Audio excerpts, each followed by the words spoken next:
Ayan, magandang araw mga boss. Barako 3. Ang problema nitong Barako 3 na ito, naubos yung kanyang clutch lining. Ayan mga boss, tukod na. Ayaw nang bumatak, hila-hila na yan papunta dito. So, kaya ito naubos ang clutch lining. Hindi gaanong low speed yung kanyang sprocket. Ayan, kaya babaklasin natin yung kanyang clutch side. So, kalimitan naman talaga kapag barako rin mga boss, tapos gagamitin nyo kulong-kulong or habal dito sa amin, kargahan ng mga mabibigat, gawin yung low speed. Kasi yung first gear ng barako 3, same siya sa barako 1 and 2. Kaya lang yung 2, 3, and 4, iba na yon.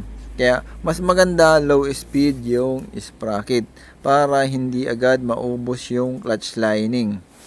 Yan. Pero kung mga pampasada lang naman mga boss, pwede na nga yan siya. Halimbawa, 1544, gawin yung 1444 na lang. Pero kung ito nga, itong pangkargahan, kasi sabi ng may-ari dito, 42 containers ang ikinakarga rito. So, napakabigat mga boss. Kaya, ang nangyayari sa kanya, nauubos yung clutch lining. So, dito, binabaklasan natin yung clutch lining. At kalimitan naman talaga, sa ganitong may sidecar medyo mahirap gawin. So dinudukot na lang natin kaysa mag-backlash ng sidecar si boss. Kasi mas mahirap pa yung pag-backlash kabit ng sidecar. Kaya ang ginagawa natin, dinudukot na lang natin kahit medyo masikip yung pagkakakasa ng sidecar. Kaya ang pinakamagandang gawin talaga, ayan, meron tayong mga tools na eksaktuhan lang mga boss para madukot natin. Kasi kung wala, mahirapan tayong magbaklas ng clutch cover. And yun, dagdag ko na rin, ang itinatagal ng buhay ng clutch lining kahit alinamang motor ay nasa gumagamit. Kapag ang gumagamit ay mahilig sa clutch or laging nakapindot-pindot ng clutch, yun, mabilis siyang mauubos. Kaya lang laging timing para hindi napupudpud agad yung ating clutch lining. So, yun. Isa yun. Tapos, minsan nga, yung sa sprocket ratio, kailangan low speed. Lalo na kung katulad nga nito, pangkargahan. Kailangan hindi kayo bababa ng 45. For example, 1345 or 1348, mga ganon mga boss, para hindi nahihirapan yung makina.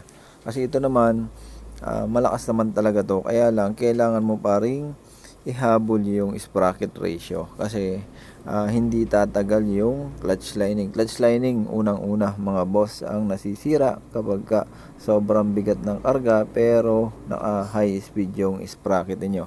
Kada arangkada pa lang yan ay kumakain na yan ng clutch or nadadamage na yung clutch utay-utay, kaya ang bilis niyang makapagpasunog ng clutch lining. At yan, may isang factor pa rin kung bakit nasusunog yung clutch lining. Doon sa isang video natin mga boss, nagkaroon siya ng extension sa clutch. Yun, medyo yung clutch extension mga boss, yun ay nakakatulong para malambot yung pagpisil ng clutch. Ang problema noon kapag hindi talaga tumatagal yung clutch lining kapag tayo hindi sakto lagi yung pagbibitaw ng clutch. Yun yung isang factor kaya nauubos din yung clutch lining. So dito, ayan na, natanggalan natin yung mga tornilyo. Bubuklatin na natin kasi yan, dyan natin makikita kung gaano nasunog yung lining nito kasi wala na talagang kabatak-batak. Lahat ng cambio pag ipinasok mo parang naka-neutral na lang, so walang sumasabit. At ayan, sunog na, napakaitim na ng loob mga boss. Kaya ayan na, yan na yun mga boss. Tatanggalin na natin yung clutch lining. Tapos kasunod yan, papalitan na lang natin. Kaya lang, yun nga, papamiliin pa rin natin si bossing kung ang gusto niya ay paper based or kung gusto niya ay yung stock.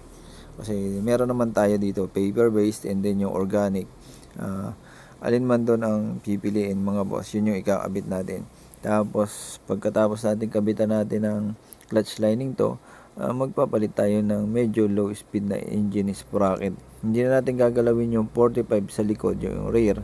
Ang papalitan na lang natin ay yung 13 teeth. Gagawin natin 13 teeth, yung 14 teeth na nakalagay dun sa kanyang engine sprocket. Para sa gayon, tumagal yung buhay ng clutch lining nito si Barako 3. At kapag natanggal natin tong clutch spring mga boss, check na rin natin to kung umiigsi. Kasi kalimitan kapag nasunugan ang clutch lining, yung clutch spring nadadamay din yon. Kaya yun, titingnan din natin kung nagbago. Kapag medyo umigsi, papalitan natin. Pero kung hindi naman, clutch lining lang.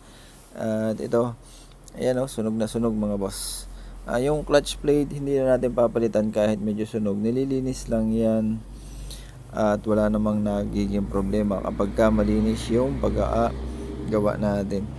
So, lining lang yung papalitan dito. Kahit sunog na to, lilinisin nga lang natin. Tapos, ibabalik na natin to sa dati. At babatak na ulit ito. Yan wala, sunog na sunog mga boss. Kaya walang kabatak-batak, parang naka-neutral. Yan, check naman natin yung iba. So wala, lining lang talaga mga boss. Ang gagawin dito, lilinisin na lang natin. Sa paglilinis mga boss, isa-isahin na lang natin yung mga clutch plate kasi okay pa naman yun. Umitim lang pero wala naman siyang sira. Dumikit lang yung mga nasunog na lining pero hindi na natin papalitan. So ito yung sidecar niya mga boss. Basta 42 containers yan. Tapos yung kanyang sprocket set mga boss ay 1445 yan.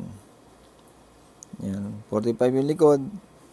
Tapos 14 yung harap. Kaya ang gagawin natin 13 para mas maging low speed siya at nang hindi agad maubos yung clutch lining. Kasi kapag hindi natin to binago, baka mga ilang buwan lang ubos na naman yung clutch lining nito.